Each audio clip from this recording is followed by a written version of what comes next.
Hi everyone, welcome to my our channel. আমি অঙ্গনা। আমি তোমাদের ছোট্ট একটা মিনি ব্লগ শেয়ার করব। আজকের করব হচ্ছে ডালিয়া।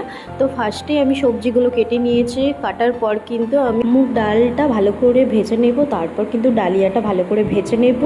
আর আদাটাও কিন্তু পেস্ট করব, খুব ভালো কিন্তু পেস্ট করব না, মিহি পেস্ট করব না। তারপর কিন্তু ডালিয়া আর মুগ ডাল, মুসুর ডাল কিন্তু ধুয়ে নেব। তারপর প্রেশার কুকারের আদা, তেল আর ঘিটা দিয়ে দিলাম। তারপরে ফোড়নে দেব। তেলটা গরম হওয়ার পর তেজপাতা আর জিরে, তারপরে কিন্তু পেঁয়াজটা আমি দিয়ে দেবো। পেঁয়াজটা কিন্তু হালকা ভাজা ভাজা হওয়ার পর কিন্তু আমি সব সবজিগুলো দিয়ে দেবো।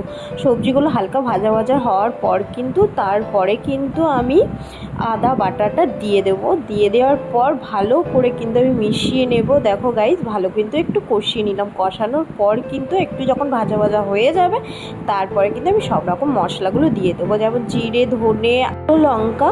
তারপরে কিন্তু আমি একটু চিনি দিয়ে দেবো, নুন দিয়ে দেবো। তারপর কিন্তু ডালিয়াটা